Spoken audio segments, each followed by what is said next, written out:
Halo teman-teman, bertemu lagi di channel Guru BK Konselor. Teman-teman, di video kali ini ya kita akan melanjutkan penyusunan modul layanan bimbingan dan konseling. Nah, sekarang kita sudah di modul 14 ya. Jangan bosan-bosan teman-teman ya, kita sama-sama belajar dalam menyusun modul layanan bimbingan dan konseling. Adapun materi kali ini yang saya angkat adalah macam-macam kecerdasan dalam belajar. Nah, materi ini sangat menarik karena selain mengenalkan kepada siswa, kita sebagai guru semakin memahami ya, sebagai guru BK semakin memahami serta menghargai setiap individu siswa, bahwasanya mereka adalah orang-orang hebat yang memiliki keahlian dan kecerdasan masing-masing. Baiklah, kelas atau semester ini kelas 11 ganjil genap 2023-2024 ya, bisa digunakan di semester ganjil maupun di semester genap. Topik tema yaitu macam-macam kecerdasan dalam belajar. Aspek perkembangan adalah kematangan intelektual. CL-nya, capaian layannya, mengembangkan ragam alternatif pengambilan keputusan dan pengentasan masalah secara objektif menggunakan konsep ilmu pengetahuan dan perilaku belajar beserta konsekuensinya. Berdasarkan CL ini, saya mengembangkan menjadi macam-macam kecerdasan dalam belajar. Fase perkembangannya adalah fase F, kelas semesternya kelas 11 semester ganjil maupun genap. Bidang perkembangan siswa adalah bidang belajar ya. Sedikit ulasan mengenai macam-macam kecerdasan dalam belajar. Nah, teori kecerdasan ini, multiple intelligence ini ya, digaungkan oleh Howard Gardner. Bukunya sudah sampai seri keberapa seperti itu ya.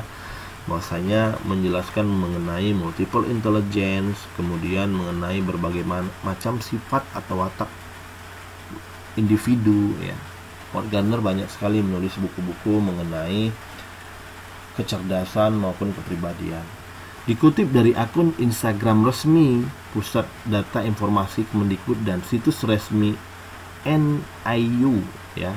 Pertama, kecerdasan verbal atau linguistik. Kecerdasan verbal linguistik berkaitan erat dengan kata-kata, baik lisan maupun tertulis, beserta dengan aturan-aturannya.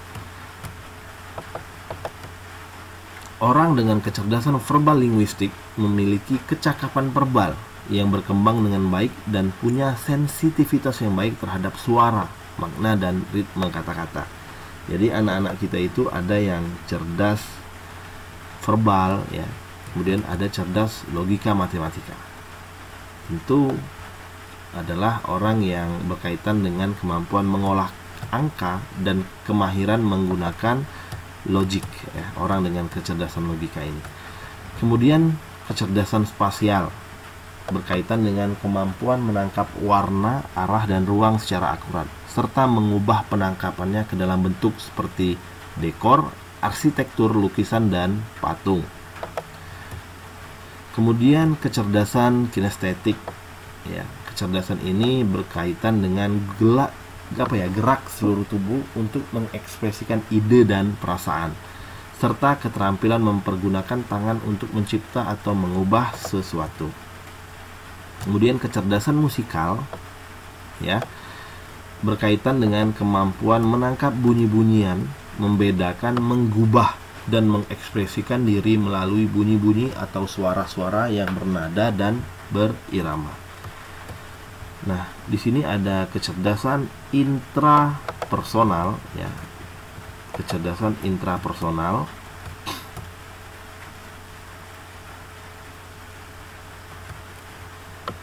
berkaitan dengan aspek internal diri seseorang seperti perasaan hidup, rentang emosi, kemampuan membedakan ragam emosi.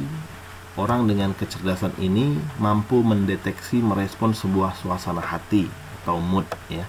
Kemudian interpersonal. Kecerdasan ini melibatkan untuk kemampuan melibatkan orang lain ya. untuk memahami dan bekerja sama dengan orang lain, memiliki empati yang tinggi, mengorganisasi sebuah kelompok, dan bersosialisasi. Kemudian ada kecerdasan naturalis. Kecerdasan naturalis berkaitan dengan kemahiran dalam mengenali dan mengklasifikasi flora maupun fauna. Kemudian kecerdasan eksistensial berkaitan dengan kemampuan seseorang menempatkan diri dalam lingkungan kosmos, memaknai hidup, memaknai kematian, memahami nasib dunia jasmani. Orang dengan kecerdasan eksistensial ini punya sensitivitas dan kapasitas untuk menghadapi pertanyaan mengenai kehidupan. Seperti apa arti hidup, kenapa kita mati, dan kenapa kita tidak ada. Artinya dia sensitif terhadap hal-hal yang berkaitan dengan kehidupan agama, ya, seperti itu. Nah, ini sedikit uraian mengenai materi-materi modul 14 ini. Saya mengutip dari detik.com berkenaan dengan 9 kecerdasan manusia menurut peneliti Harvard, ya.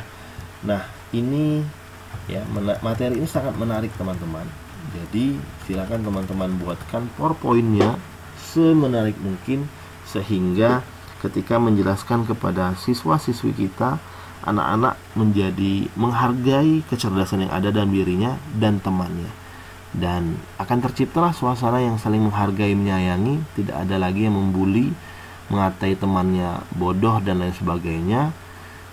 Mereka memahami bahwasanya temannya ini memiliki kecerdasan yang berbeda dengan dirinya, ya. Baiklah teman-teman, itu saja yang dapat saya sampaikan. Seperti biasa, silakan download file-file ini ya di video-video channel Guru BK Konselor. Semoga bermanfaat. Saya akhiri, billahi taufik wal hidayah. Wassalamualaikum warahmatullahi wabarakatuh.